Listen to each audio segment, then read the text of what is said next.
Assalamualaikum warahmatullahi wabarakatuh. Izin memperkenalkan diri, saya Irpa Septiani. Saya dari kelas 5A PGSD, ke NIM F432232237. Baiklah, di sini saya akan membuat video untuk memenuhi mata kuliah pengembangan bahan ajar digital untuk memenuhi syarat tugas UAS.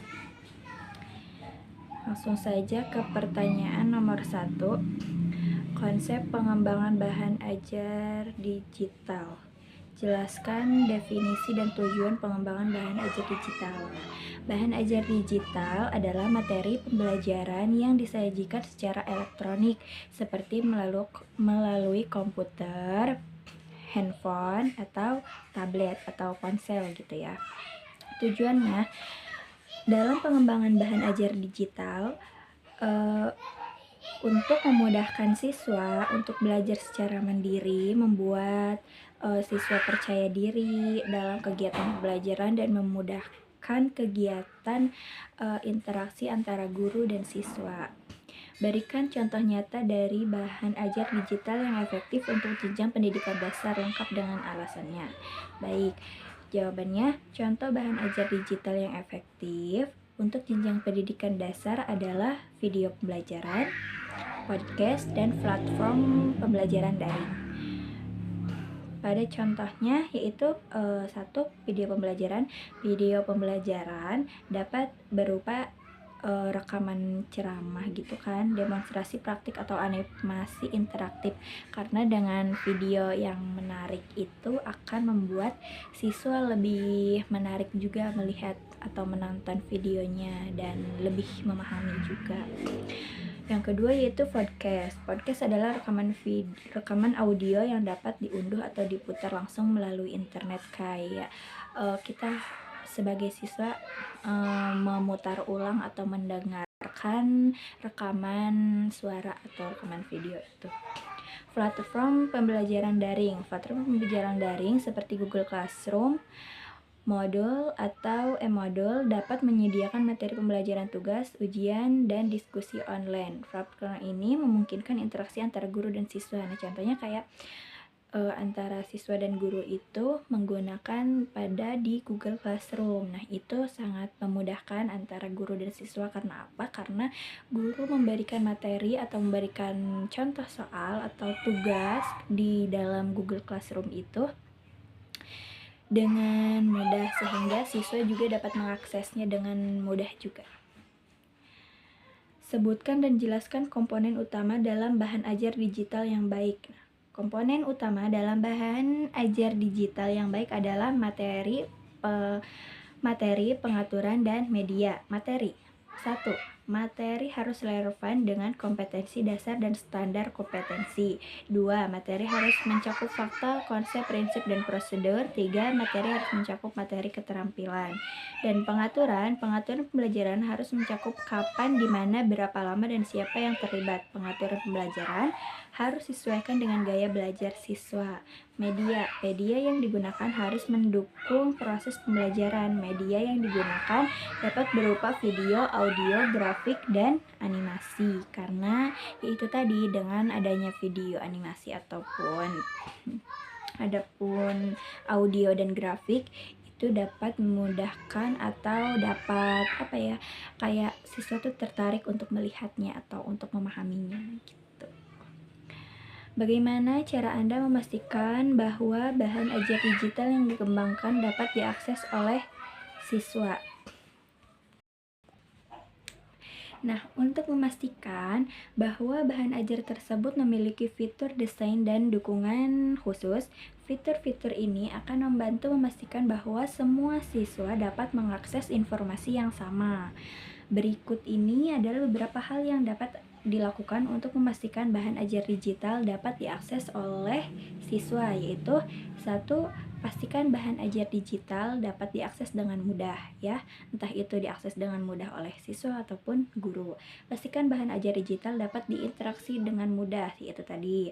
Pastikan bahan ajar digital dapat digunakan oleh siswa dengan berbagai situs disabilitas. Maksudnya kayak siswa tuh dapat mengaksesnya lebih mudah lagi. Jadi nggak begitu sulit atau begitu sulit ataupun teliti bertele-tele gitu. Jadi sehingga siswa dan murid begitu mudah mengakses hal tersebut untuk melaksanakan pembelajaran tersebut.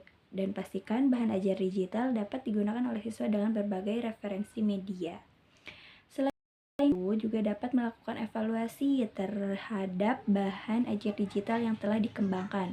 Evaluasi juga dapat dilakukan dengan melakukan uji coba, survei, atau menganalisis hasil belajar.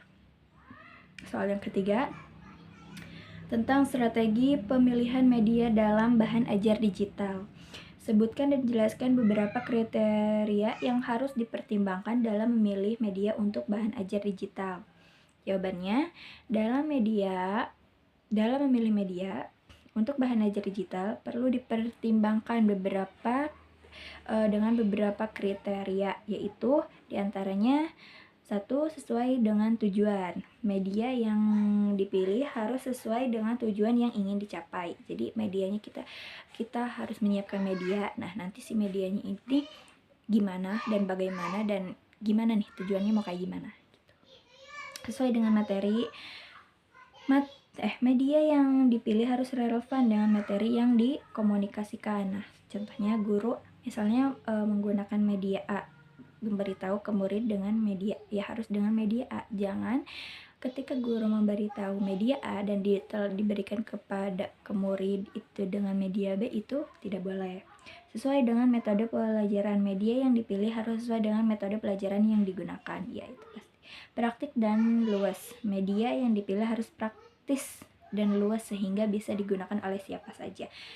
Nah, untuk memilih media juga harus memilih media yang praktis atau yang simple gitu ya. Tidak terlalu sulit ataupun tidak terbelit-belit. 7. Yaitu aman.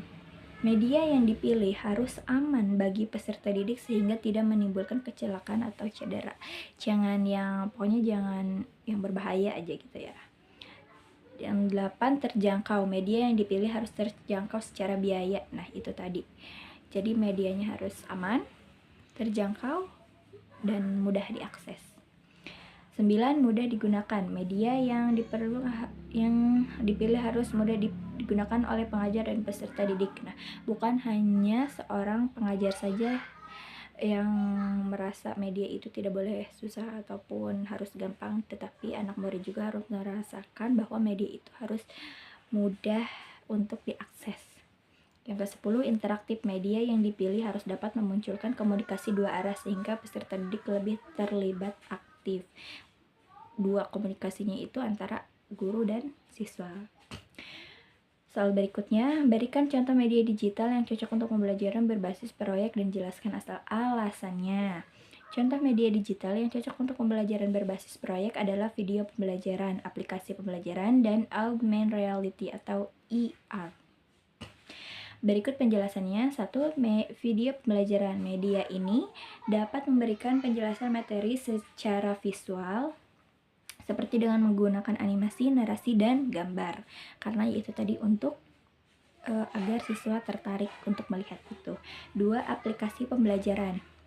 Aplikasi ini dirancang khusus untuk tujuan pembelajaran seperti aplikasi umum atau aplikasi yang dikembangkan khusus untuk satu mata pelajaran. Kayak kita tuh harus kayak ada satu aplikasi yang dikhususkan untuk satu pelajaran itu dan dirancang untuk pembelajaran itu pula. Soal yang keempat, tentang pengembangan bahan ajar interaktif. Soal, apa yang dimaksud dengan bahan ajar interaktif dan mengapa penting pembelajaran digital? Jawabannya, bahan ajar interaktif adalah bahan ajar yang dirangkai dengan berbagai media pembelajaran seperti video, audio, teks, dan juga grafik secara sistematis yang bertujuan untuk pembelajaran secara interaktif dengan peserta didik. Buatlah skenario sederhana pengembangan bahan ajar interaktif menggunakan aplikasi seperti Canva atau Aricolet. Soal yang kelima yaitu tentang evaluasi bahan ajar digital. Jelaskan modul evaluasi yang dapat digunakan untuk menilai efektivitas bahan ajar digital. Jawabannya yaitu model CIPO ya, meliputi 4 tahapan yaitu konteks, input, proses, dan hasil.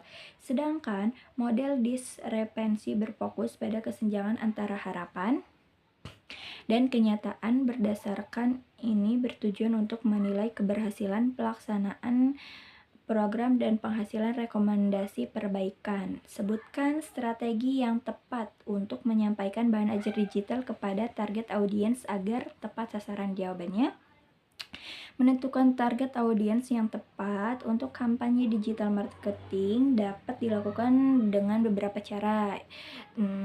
Kurang lebih ada 6, yaitu 1. Mengidentifikasi tujuan kampanye digital marketing.